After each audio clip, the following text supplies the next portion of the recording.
Ah, yes, the Mad Titan. You're shorter than I thought. I was thinking the same about you, Doctor.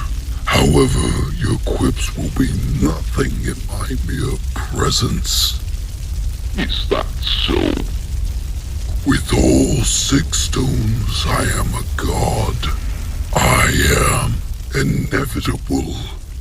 Inevitable. That's a weird way to say Charlie Kirk. What does fetus mean in Latin? I am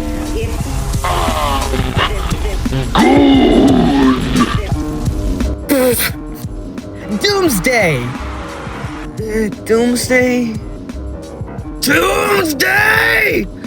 Avengers Doomsday is right around the corner and is the next installment in the MCU. While the franchise has gone through actually a lot of turbulence, these recent films have given me a lot of hope. For me, I am personally excited and have been excited since Fantastic Four. But now, more than ever with Spider-Man Brand New Day, which is the first time I've seen the MCU achieve the hype it did since 2019. And of course, it was with the GOAT of superheroes, so I mean, no surprise there. It's quite a phenomenon these last couple films have been, with many saying that superhero fatigue is at an all-time high, when in reality, it's flaming hot Disney slop fatigue we're feeling. What we really want is that sweet, sweet nectar that drops from Kevin Feige's brow when these films are once again allowed time and passion to develop, which we as an audience can once again feel in a true cinematic experience. In itself, I find it funny because men like Martin Scorsese, who tried to downplay these movies in his original quote, I actually agree with him halfway.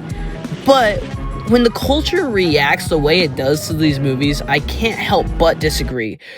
Just like how I disagree with Scorsese backing AI usage in the film pipeline. Yeah, fuck you, Scorsese, I said it. I still love Goodfellas, though.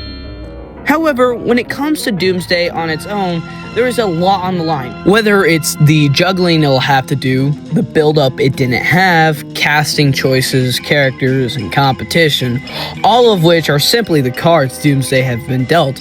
All we can do is sit and hope. Starting off with the massive elephant in the room. Dr. Doom? Don't get me wrong, the reveal that he would become the next big bad instead of Kang made me full of whimsy and happiness. Hello? RDJ. Okay. Kang was being set up throughout phases 4 and 5, and granted, some of the buildup was weird to say the least.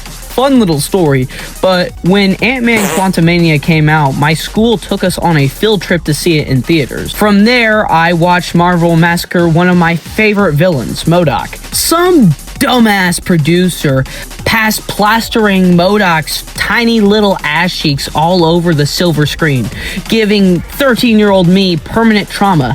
What's even worse is the fact that they didn't even commit to the bit. Like, we're talking about holes, might as well have just told us how tight the Medusa was, like...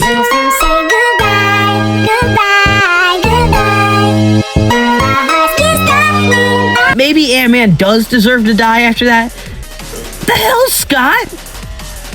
One of the only things that film established was the Kang variant, who all had the same face of Jonathan Majors. Avengers! Sue Kang for domestic violence. Unfortunately, things didn't go the way we wanted them, but that's just life. What I will say is I would have rather waited until maybe 2028 and got another Fantastic Four, Captain America, Thunderbolts, maybe a Spider-Man or an X-Men follow-up so that we could set up this movie. Instead, there's only 4 months left before Dr. Doom will supposedly doom us to death.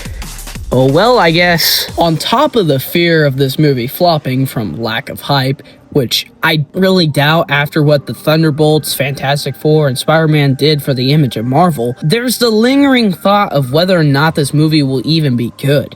Most of this is due to Marvel reusing old characters from the MCU and Fox X-Men cast. They have to balance so many teams, and a lot of people have complained about what the lineup is. But I guarantee you there's many more surprises within the film that aren't shown in promotional material.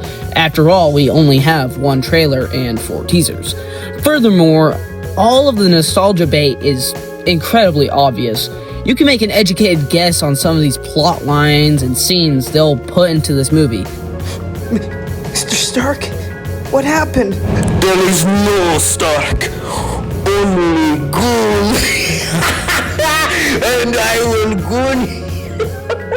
Regardless, it is nice to see some of these characters return to the big screen. Steve Rogers is just that now. He's now regular dude with a hammer. However, I would rather it be this way so that they don't undo Cap passing the mantle. Now, with these films comes the comparison to things like Infinity War, or in Doom's case, Thanos. Believe it or not, we barely got any teases of him leading up to the movie.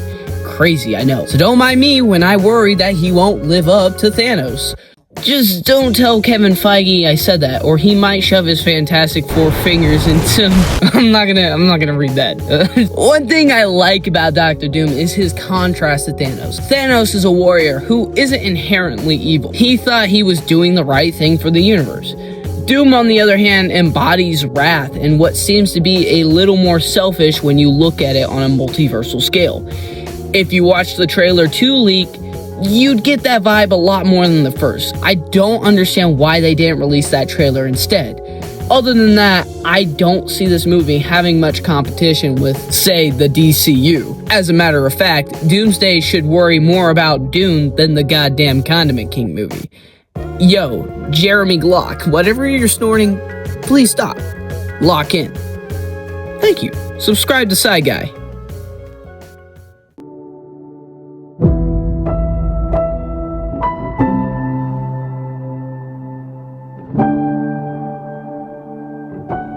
Huh?